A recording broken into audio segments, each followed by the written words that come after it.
बच्चे नेक्स्ट तो हमने ये पार्ट्स ऑफ स्पीच के अंदर आपको पता है हमने एडवर्ब को स्टार्ट किया हुआ है। बहुत इजी है। जैसे हमने एडजेक्टिव को अंडरस्टैंड किया था, हमने वर्ब को अंडरस्टैंड किया था, हमने बाकी नाउन इन सारी चीज़ों को अंडरस्टैंड किया था। इसी तरह से आज हम एडवर्ब को भी अंडरस्टैंड करेंगे एंड इंशाल्लाह ये लेक्चर सुनने के बाद आपकी कोई भी एम्बिग्यूटी एडवर्ब के बारे में नहीं रहेगी। सो हम स्टार्ट करते हैं। जैसा कि मैंने बाकी सब के बारे में भी आपको श्योर किया था कि आपने फोकस किस चीज़ पे करना है। आपने फोकस करना है बेटा इसकी डेफिनेशन पे, क्योंकि अगर आपकी ग्रिप डेफिनेशन पे है तो आपको कोई भी पार्ट है जो पार्ट ऑफ स्पीच का हिस्सा है आपको इजीली समझ आ जाएगा, क्योंकि ये सारी चीज़ें एक दूसरे से लिंक्ड है। सो मेरी बात को आपने बहुत गौर से सुना है। सो एडवर्ब है, इट इज ए वर्ड। पहली बात, ये एक वर्ड है, ठीक है, जो कि यूज होता है टू ऐड समथिंग। अब थोड़ा सा आप रिकॉल करें तो मैंने नाउन की डेफिनेशन आपको जो करवाई थी और फिर आपको एडजेक्टिव की डेफिनेशन करवाई थी। थोड़ा सा मैं आपको पीछे ले चलती हूँ टू ऐड समथिंग के बारे में। देखें, मैंने आपको क्या बताया था कि नाउन क्या है। आपने सिंपली इतनी सी चीज ध्यान में रखनी है कि दुनिया में anything in the world and everything in the world, simplest definition जो नाउन की है वो ये है कि anything in the world is a noun. आपने ये ध्यान में रखना है। और कोई भी चीज जो कि नाउन को खूबसूरत करती है, अब नाउन को तो आपको पता चल गया, आपके सराउंडिंग में आप जहां जाते हैं कुछ भी चीज आपको नजर आती है ना, वो नाउन है, ठीक है। उस नाउन को जो चीज खूबसूरत करती है वो क्या है, वो एडजेक्टिव है। To add something in the meaning of noun, that is adjective. अब यहाँ पे क्या है, एडवर्ब क्या है, it is a verb use to add something in the meaning of verb, adjective and adverb itself. ठीक है, अब थोड़ा सा आ गया ना डिफरेंस। एडजेक्टिव की डेफिनेशन में ये था कि it is a word use to add something in the meaning of noun only. लेकिन एडवर्ब जो है, एडवर्ब की डेफिनेशन ये है कि it is slightly different from adjective. It is a word use to add something in the meaning of verb, adjective and adverb itself. अब ये देखें कि हमने एडजेक्टिव का मैंने आपको अभी अभी बता दिया, वर्ब का भी मैंने आपको एक चीज बताई थी जो कि बहुत इंपॉर्टेंट थी और सिंपलेस्ट डेफिनेशन थी कि कोई भी सेंटेंस है ना, कोई भी सेंटेंस वो एड वर्ब के बगैर अनकंप्लीट है। अगर वो 3 वर्ड का सेंटेंस है तो उसमें वर्ब लाजमी होगा। अगर वो मोर देन 3 वर्ड्स का सेंटेंस है उसमें वर्ब लाजमी होगा। अगर वो 2 वर्ड्स का सेंटेंस है उसमें वर्ब लाजमी होगा। लेकिन अगर वो एक वर्ड वर्ब का सेंटेंस है तो समझें कि वो एक जो वर्ड है वो वर्ब होगा। यानी verb is the most important part of the sentence, ठीक है। इसके बगैर कोई भी सेंटेंस कंप्लीट नहीं होता। ये ऐसे ही है जैसे हमारी बॉडी के अंदर हार्ट है, ठीक है।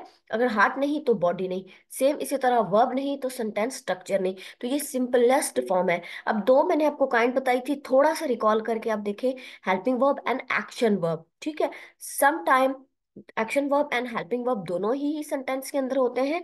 लेकिन अगर जो है वो एक्शन वर्ब ना भी हो तो हेल्पिंग वर्ब तो मस्ट होता है। बाकी अगर आपने वर्ब की डेफि नहीं देखी तो आप ये वीडियो निकाल के देख लें, रिकॉल कर लें, ठीक है। अच्छा, अब क्या, दोबारा मैं इसको पढ़ती हूँ। It is a word use to add something in the meaning of verb, adjective and adverb itself. अब वर्ब का हमें पता है, एडजेक्टिव का हमें पता है। अब हमने किस पे फोकस करना है, एडवर्ब। अब यहाँ पे ये चीज भी बड़ी होती है कि एडवर्ब अपने अंदर तो अपने अंदर भी होता है। समटाइम ऐसा होता है कि एक सेंटेंस के अंदर एडवर्ब दिया हुआ होता है लेकिन उसके अंदर एक अनदर एडवर्ब दे दिया जाता है ताकि उसको मजीद खूबसूरत करे। वो कैसे, हम अभी देख लेते हैं। अच्छा, अब यहाँ पे देखे मैंने ये एग्जांपल दी हुई है, शी रन्स फास्ट।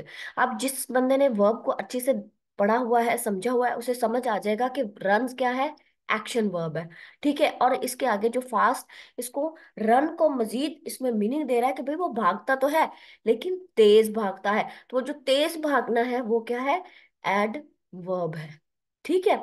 अच्छा, इसी तरह से एग्जेक्टिव की भी एग्जाम्पल्स आएंगी एंड पे एड वर्ब की भी एग्जाम्पल्स आएंगे। अच्छा, इसी तरह से अब ये कुछ और एग्जाम्पल्स हैं।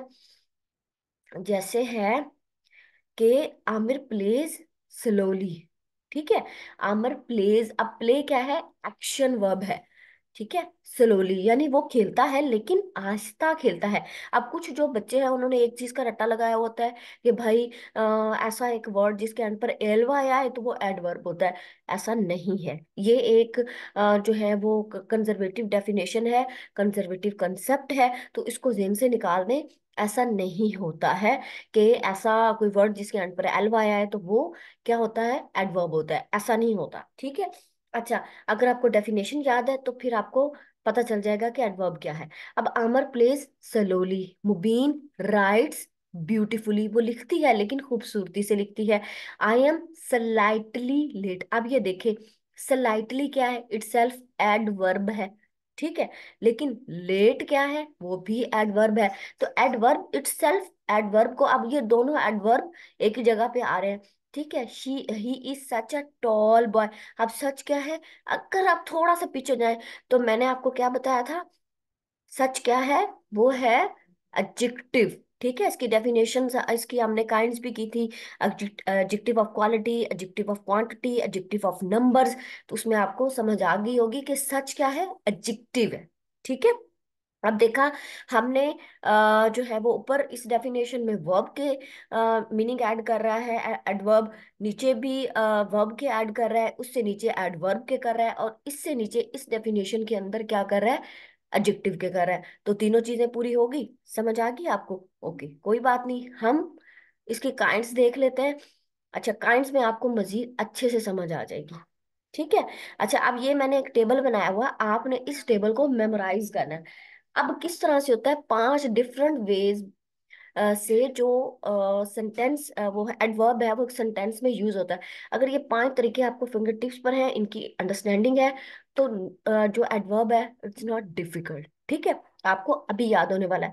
आप इसका स्क्रीनशॉट ले लें, या फिर इस वीडियो को पॉज करके आप क्या करें, आप एक अपने रजिस्टर या कॉपी के ऊपर एक टेबल बना लें, उस टेबल के अंदर इसी तरीके से 5 कैटेगरी से आप एडवर्ब की काइंड्स को लिख लें, और लिखने के बाद फिर इसको मेमोराइज करें, मेमोराइज करने के बाद फिर पैराग्राफ लिखें खुद से सेल्फ राइटिंग से, और उनमें इन सारी चीजों को, manner, place, time, degree and frequency को यूज करें।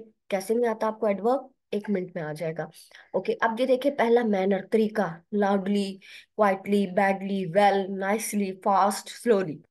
फिर place, here, there, back, down, frontly, near by, outside, these are all adverb.